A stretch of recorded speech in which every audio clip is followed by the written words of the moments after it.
नमस्कार, यह है न्यूज नेशन और आप देख रहे हैं न्यूज स्टेट बिहार झारखंड। अमित शाह के सीमांचल दौरे पर न्यूज स्टेट की इस स्पेशल कवरेज के साथ मैं हूं दीपक कुमार। बिहार में सियासत की तस्वीर बदली तो 2024 लोकसभा चुनाव की बिसात बिछनी शुरू हो गई। एक तरफ एनडीए से नाता तोड़ नीतीश कुमार ने महागठबंधन के साथ हाथ मिलाकर सरकार बनाई, फिर महागठबंधन को मजबूत करने दिल्ली निकल पड़े। अगले लोकसभा चुनाव को लेकर नीतीश ने दिल्ली से रणनीति की रेखा खींची तो बीजेपी ने बिहार के सीमांचल से सियासत की नई चाल चली। शिगुफा छोड़ा गया कि सीमांचल को बिहार से अलग करने की कवायद चल रही है और इन सब के बीच देश के गृह मंत्री अमित शाह सीमांचल दौरे पर आ रहे हैं। एक तरफ 23 और 24 सितंबर को अमित शाह मिशन 2024 के अभियान का आगाज करेंगे तो वहीं महागठबंधन भी बीजेपी के शह पर मात देने की तैयारी में जोर शोर से जुट गया है।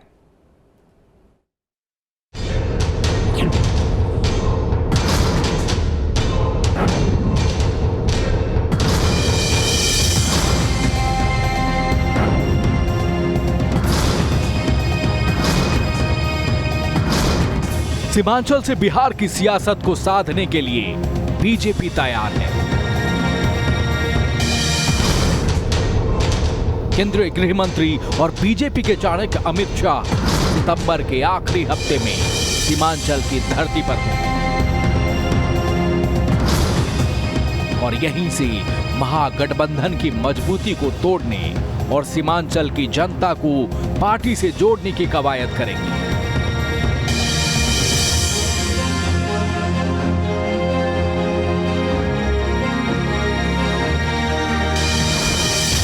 महागठबंधन के मजबूत किले में सिंधमारी की पूरी तैयारी के साथ बीजेपी ने अपना दांव चलने की कोशिश की है।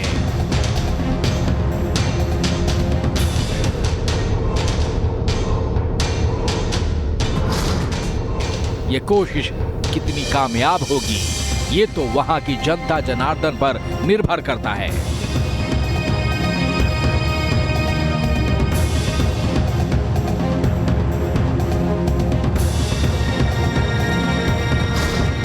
एक तरफ अमित शाह का सीमांचल दौरा चर्चा में है तो दूसरी ओर उनके दौरे से बिहार की राजनीति में अलग अलग तरह की चर्चाओं का बाजार गर्म है। इन सब के बीच शाह का दौरा सूबे के सीएम और डिप्टी सीएम के निशाने पर आ गया है। धर्मों के बीच में कुछ हो जाए, छापा भी पड़ रहा है पीएफआई, तो सब बिना मतलब का चीज करने के लिए तो एकदम हम लोग एकदम बिल्कुल इतने दिनों से सबको और आपस में कभी भी हिंदू हो मुस्लिम हो कोई समुदाय के लोग हो कोई तरह का आपस में विवाद नहीं होना चाहिए। का क्या मतलब झंझट करा दो और ताकि फिर हिंदुओं के मन में एक बात आ जाए और राज करने की बात हो। हम लोग उसी तरह से लगे हैं सब जगह से कि ये कुछ नहीं है, देश एक है और इसमें रहने वाले सारे लोग देश के हैं, हिंदू हो मुस्लिम हो किसी जात के हो, सबको लेकर के एक साथ लगना। देख न लीजिए भाई, आप लोग तो आजकल हमसे पूछते हैं, इनसे पूछते हैं, अब वो लोग अपना क्या क्या बोलते रहते हैं। कोई काम हुआ है? सब लोग स्वतंत्र है ना इस देश में, कहीं भी जा सकते हैं, जाएं आए। अब जब आएंगे तो बताएंगे ना कि भाई बिहार को विशेष राज्य का दर्जा मिलेगा कि नहीं मिलेगा, वो बताएंगे ना। 2 करोड़ में से कितना रोजगार जो है आपने दिया, वो बताएंगे ना। 15 लाख रुपए हर एक के खाता में आना था, मिलेगा कि नहीं मिलेगा। तो इन सारी चीज़ों पे चर्चा करें तो ज़्यादा बेहतर होगा। लेकिन आप लोग सब लोग जानते ही ना हैं, देखिए आप ही लोग इतने सचेत हैं, आप लोग भी जान रहे हैं वो आ रहे हैं तो क्या होगा। तो हम लोग तो पूरी तरीके से लोग सचेत हैं ही, और हम लोग कहीं भी किसी भी प्रकार से, ये महागठबंधन की सरकार है, नीतीश कुमार जी के नेतृत्व में सरकार बनी है, ऐसे चीज़ों को हम लोग टॉलरेट नहीं करेंगे जहां उन्माद फैलाया जाए, ये बात स्पष्ट। सूबे की सरकार को शाह का दौरा बेमानी लगता है, लेकिन बीजेपी के नेता इस दौरे को बिहार में अपनी ताकत बढ़ाने की ओर बड़ा कदम बता रहे हैं।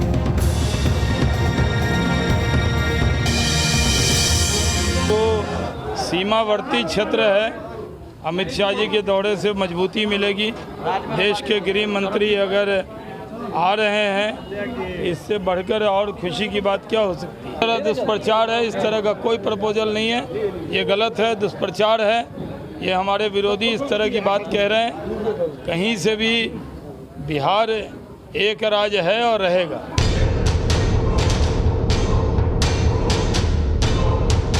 गृह मंत्री की रैली से पहले राजनीति चरम पर है, तो बीजेपी की तैयारियां भी जोर पकड़ चुकी है। पूर्णिया के जिस स्टेडियम में अमित शाह हुंकार भरेंगे, वहां बीजेपी नेताओं की आवाजाही है। तैयारियों का जायजा लिया जा रहा है।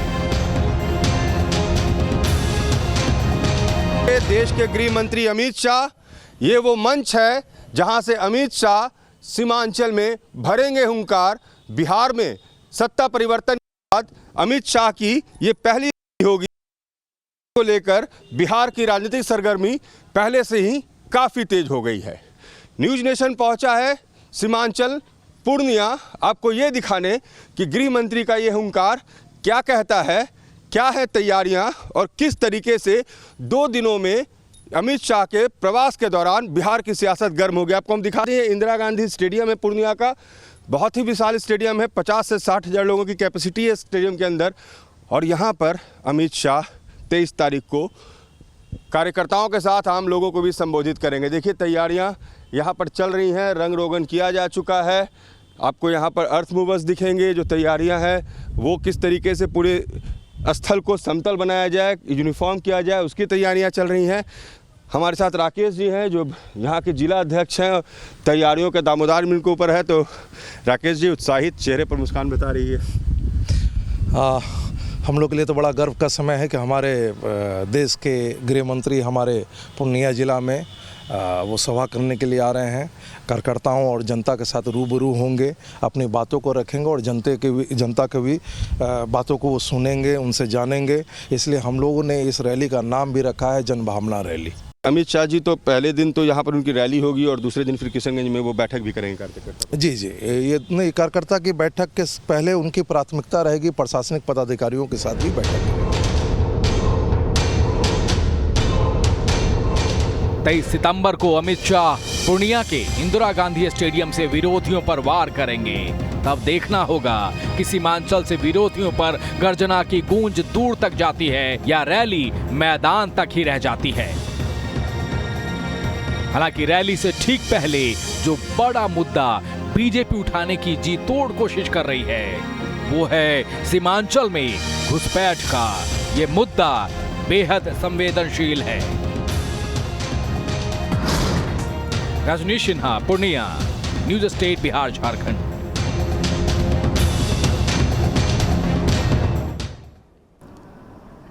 तो बिहार का ये सीमांचल इलाका घुसपैठ, रोहिंग्या और तस्करी के कारण हमेशा से संवेदनशील रहा है। यही वजह है कि गृह मंत्री अमित शाह मिशन सीमांचल की तैयारी में है। उनके एजेंडे में सीमांचल को सुरक्षित करना महत्वपूर्ण है। सीमा को दुरुस्त करने के साथ ही मानव, पशु और हथियार की तस्करी पर रोक लगाने की उम्मीद है। उम्मीद है कि इन इलाकों में सबसे संवेदनशील मुद्दे रोहिंग्या मुसलमानों की बढ़ती जनसंख्या को लेकर भी रणनीति तैयार होगी।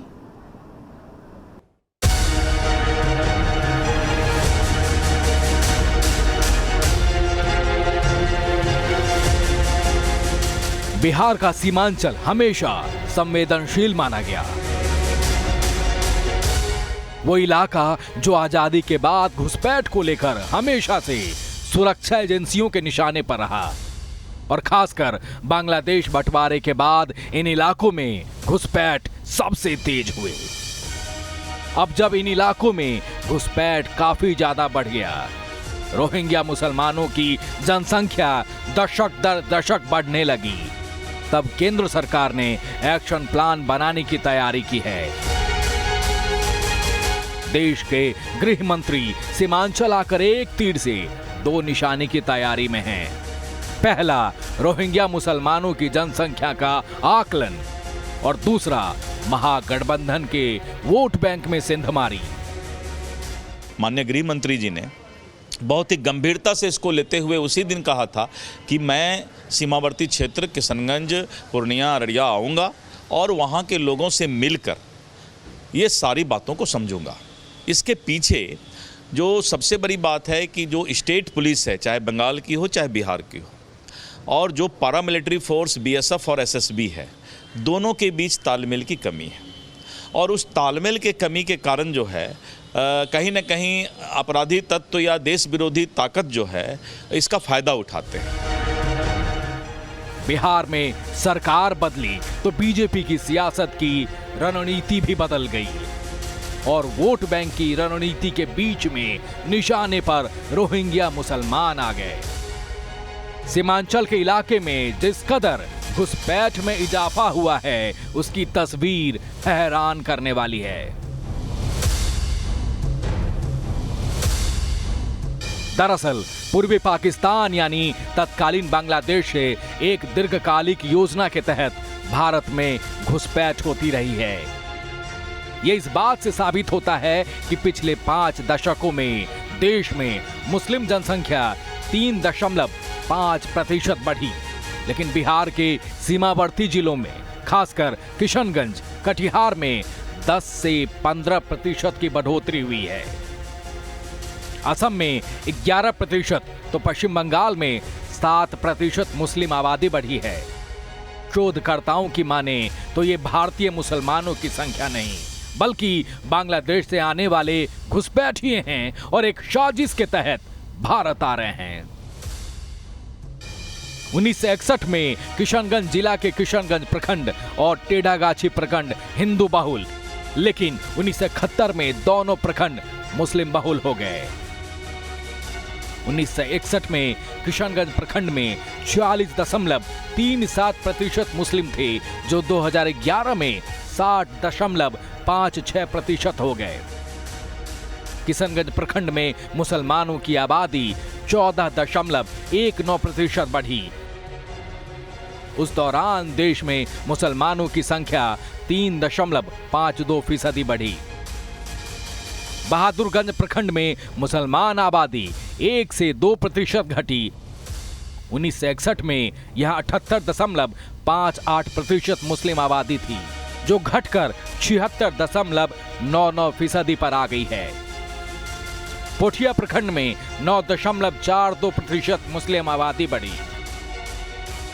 टेढ़ागाछी प्रखंड में मुसलमान 1961 में 49.54% थे, जो 2011 में 53.17% हो गए। ये इलाका हिंदू बहुल से मुस्लिम बहुल हो गया है। कटिहार के बारसोई प्रखंड में 1961 में मुस्लिम आबादी 55.72% थी, जो अब 16.33% बढ़कर 72.05% हो गई है। कोढ़ा प्रखंड में मुसलमानों की आबादी 11.34% बढ़ी। प्राणपुर प्रखंड में मुस्लिमों की जनसंख्या में 11.99% की बढ़ोतरी हुई। मनिहारी में मुस्लिमों की जनसंख्या 12.47% बढ़ी। अहमदाबाद में मुस्लिम आबादी 42.60% थी, जो 2011 में 54.13% तक पहुंच गई है। सुपौल के बसंतपुर में 1961 में 22.89% मुस्लिम आबादी थी, जो 2011 में 34.49% हो गई।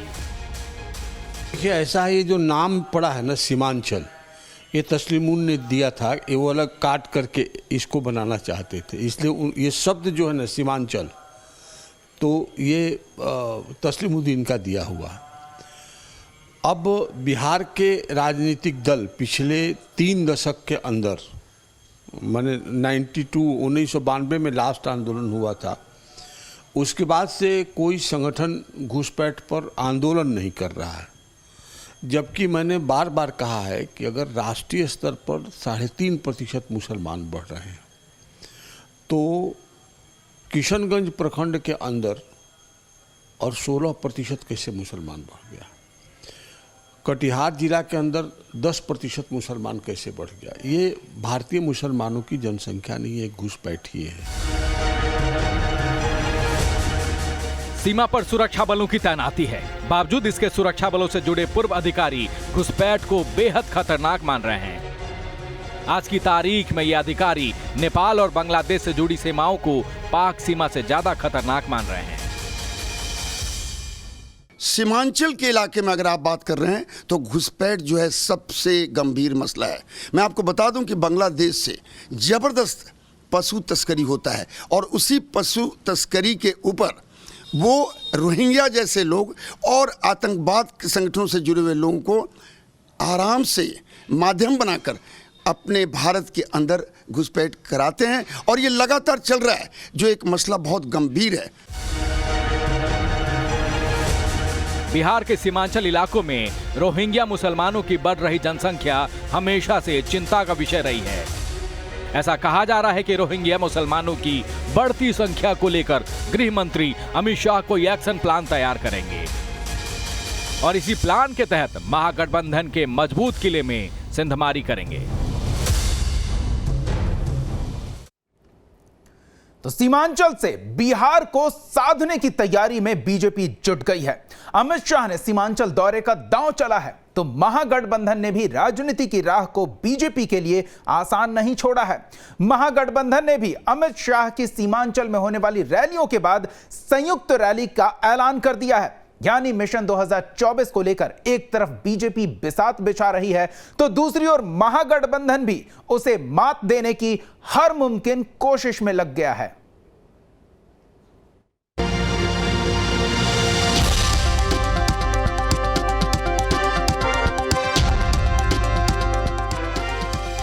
अमित शाह अपने सीमांचल अभियान से बिहार की महागठबंधन सरकार को मात देने की तैयारी में लग गए हैं।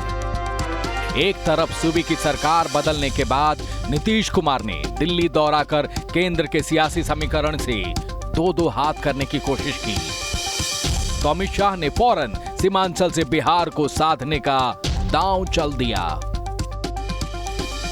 महीने भर पहले ही बिहार का सियासी गणित बिल्कुल अलग था। सीमांचल में लोकसभा की 4 सीटें हैं, किशनगंज, कटिहार, अररिया और पूर्णिया। इनमें से 3 सीटों पर महागठबंधन का कब्जा है और सिर्फ 1 सीट पूर्णिया बीजेपी के पास है।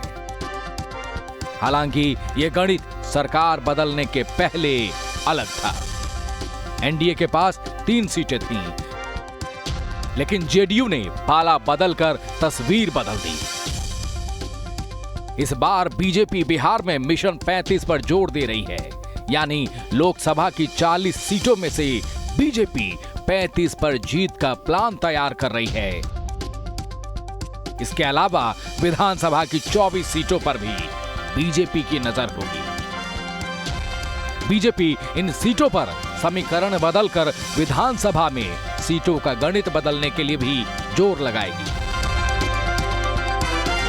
लेकिन अमित शाह के सीमांचल प्लान को कितनी कामयाबी मिलेगी, ये तो वहां की जनता को ही तय करना है।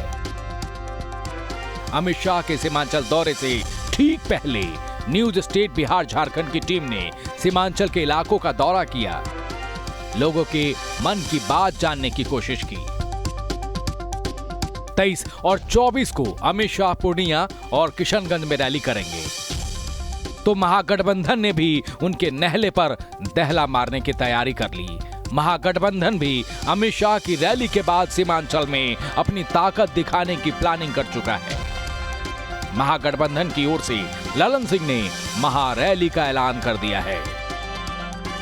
सांप्रदायिक सद्भाव खराब करने के लिए, सामाजिक सद्भाव खराब करने का प्रयास करने के लिए लोग लगे हुए हैं। तो इसलिए प्रखंड में, हर प्रखंड में हम महंगाई को मुद्दा बनाएंगे, बेरोजगारी को मुद्दा बनाएंगे और इसलिए सांप्रदायिक एकता के पक्ष में पूरे देश की जनता को जागृत करेंगे और इसलिए कार्यक्रम तय हुआ है 27 तारीख को। अमित शाह की रैली का असर आम आवाम पर हो, उससे पहले ही महागठबंधन ने उसकी काट का इंतजाम कर लिया है। उनकी रैली को लेकर सीमांचल के कुछ लोग उत्साहित हैं, तो कुछ इस दौरे को बेमानी बताने में लगे हैं। सौभाग्य है कि इतने बड़े ओहदे के व्यक्ति जो देश के गृह मंत्री है, प्रधानमंत्री के बाद गृह मंत्री होते हैं, और वो किशनगंज का दौरा कर रहे हैं, लगभग यहाँ 24 घंटे के अंदर रहेंगे, तो मैं समझता हूँ किशनगंज और सीमांचल के लिए बहुत ही लाभदायक होगा। केंद्रीय गृह मंत्री अमित शाह जी आ रहे हैं तो जरूर ना कुछ सौगात लेके हम लोग तो यही चाहते हैं कि अपना जो किसान जो पिछड़ा जिला है उसको कुछ सौगात मिले, और जो जैसा हम लोग चिकन नेक पर बैठे हुए हैं उसके लिए कुछ अपना सोचे। और हम ये आश्वस्त जरूर है कि केंद्रीय मंत्री आ रहे हैं अमित शाह जी, जरूर अच्छे से अच्छा काम करेंगे। शाह के दौरे पर सीमांचल के लोगों की दो राय है, लेकिन जैसे ही सीमांचल को अलग राज्य बनाने को लेकर सवाल किया गया तो ज्यादातर लोगों की राय एक हो गई। सबकी राय यही रही कि सीमांचल अलग राज्य बनता है तो विकास की रफ्तार तेज हो जाएगी। यदि हमारा एक स्टेट बन जाता है सीमांचल, तो यहाँ पर जो है पिछड़ा हुआ राज्य है उसमें भी कोशिश है सबसे ज़्यादा, जिससे हमारा जो ये जो जिला है इस सीमांचल का सब उसमें भी सबसे ज़्यादा हर साल जो है कोशिश की वजह से पिछड़ा हुआ है। तो यदि राज्य बनता है तो इसका अपना एक अधिकार होगा, इसका अपना एक बजट मिलेगा, हमारा जो डिस्ट्रिक्ट है जो पिछड़ा हुआ है ये ज़्यादा डेवलप करेगा। ये तो बहुत अच्छी न्यूज़ है, और जहाँ तक सीमांचल बनने की संभावना है इससे यही फ़ायदा होगा यहाँ के आमजनों को कि जब छोटा राज्य होगा तो बजट भी अच्छा सा होगा, उसमें उस बजट से यहाँ डेवलपमेंट भी काफ़ी। सीमांचल पर सियासी संग्राम की ये तो शुरुआत है। महागठबंधन के मजबूत किले को भेदने के लिए भाजपा ने अपना दांव चल दिया है। देखना ये होगा कि शाह के आने से सीमांचल में बीजेपी मजबूत होगी या महागठबंधन का गठजोड़ रैली के जरिए भारी पड़ेगा। दोनों ही तरफ से 2024 के लिए सीमांचल से बिहार को साधने की कवायद कितनी कारगर होगी ये तो आने वाला वक्त ही बताएगा। Bureau report, news State Bihar Jharkhand. तो सीमांचल पर सियासी संग्राम छिड़ गया है और दोनों पक्ष सीमांचल के बड़े हिस्से पर दावेदारी को लेकर हर तरह से समीकरण सेट करने में जुटे हैं। अमित शाह का दौरा और उसके बाद फिर महागठबंधन का संयुक्त दौरा, सीमांचल के इस महासंग्राम से जुड़ी हर खबर से रूबरू रहने के लिए न्यूज स्टेट बिहार झारखंड के साथ बने रहें। इस खास पेशकश में फिलहाल इतना ही, बने रहिएगा हमारे साथ।